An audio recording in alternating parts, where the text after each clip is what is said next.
लोकसभा चुनाव को देखते हुए भारतीय जनता पार्टी ने एमपी की 29 लोकसभा सीटों में से 24 पर अपने पत्ते खोल दिए हैं, जहां बैतूल लोकसभा सीट से एक बार फिर दुर्गा दास उइके को भाजपा ने अपना प्रत्याशी बनाया है। जहां उन्होंने एमपी न्यूज संवाददाता शंकर राय से बातचीत करते हुए बैतूल के लिए अपना विजन बताया।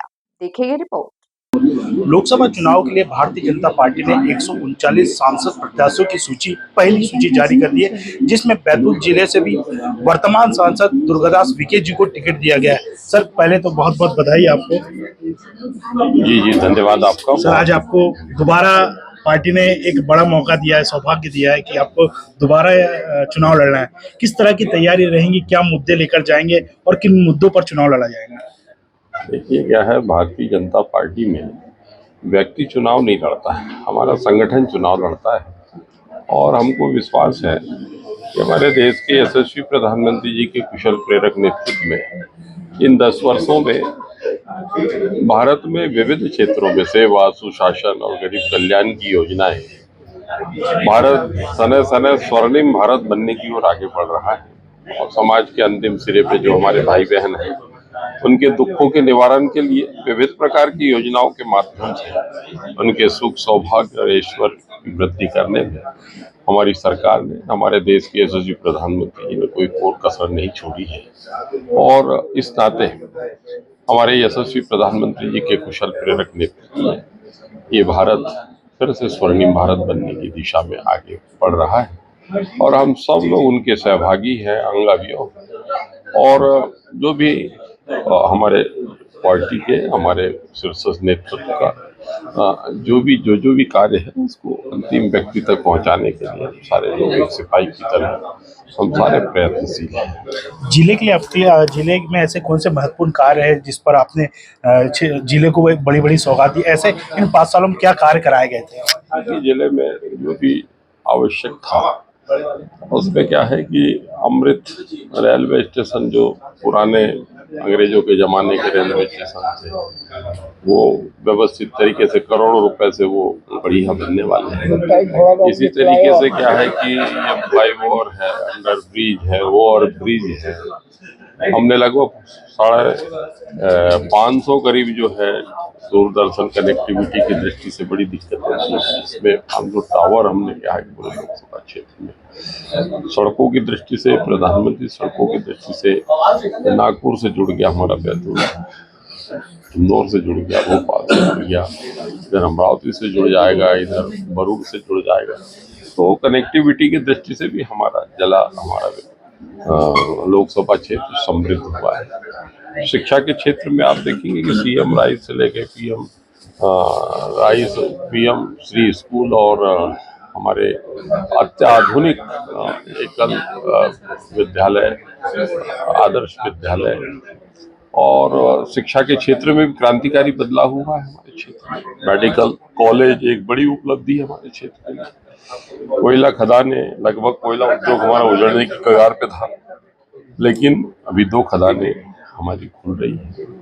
इस तरह से आप विविध क्षेत्रों में चिंतन मंथन के साथ में क्षेत्र में जहाँ भी जो दिक्कतें थी उसके निराकरण के लिए पुरजोर प्रयत्न यशस्वी प्रधानमंत्री जी के कुशल नेतृत्व में संभव किए जा चुके हैं। पार्टी ने इस बार नारा दिया है 400 पार। किस तरह से 400 पार होगी इस बार? कि क्या है, भारतीय जनता पार्टी दुनिया की सबसे बड़ी पार्टी है, अनुशासित पार्टी है और सौभाग्य से देश का नेतृत्व यशस्वी प्रधानमंत्री जी कर रहे हैं।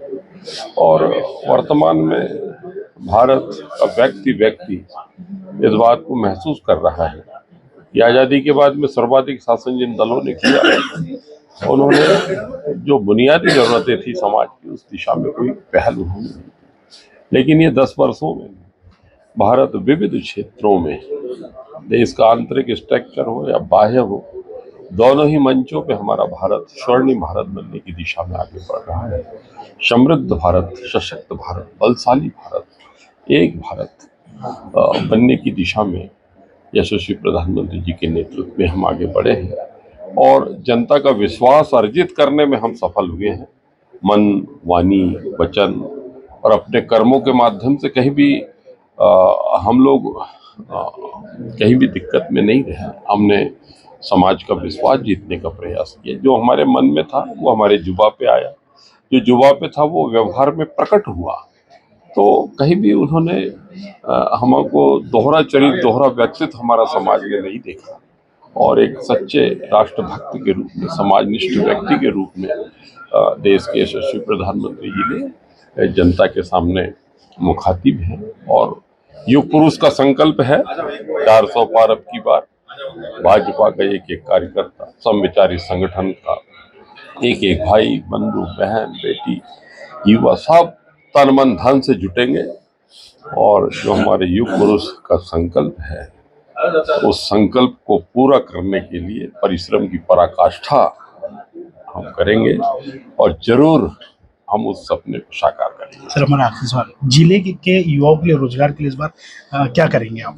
देखिए, जिले में जो हमारे वन उपज है और जो भी कच्चा माल हमारे यहाँ पे उपलब्ध होता है, उसके लिए लंबे समय से हमने लोकसभा में पिछले बार भी मांग उठाई थी कि जो कच्चा माल औद्योगिक इकाइयों के लिए हमारे यहाँ उपलब्ध है, जैसे तेंदुपत्ता हमारे यहाँ, बीड़ी कहीं और बन रही है, हमारे वन औषधि हमारे यहाँ पर प्रचुर मात्रा में है, लेकिन उसका पैकिंग और वो अलग कहीं हो रही है।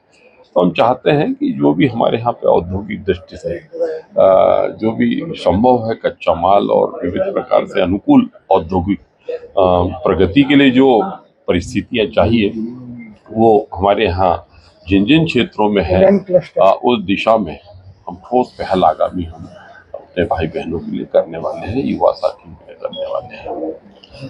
बहुत बहुत धन्यवाद। ये थे बैतूल हरदा लोकसभा के सांसद दुर्गादास विखे, जिनका कहना है कि पार्टी ने एक बार उन पर फिर से भरोसा जताया है और आने वाले समय में बैतूल से भी एक कमल लोकसभा खिलेगा। MP न्यूज के लिए भैंसदी से शंकर राय की रिपोर्ट।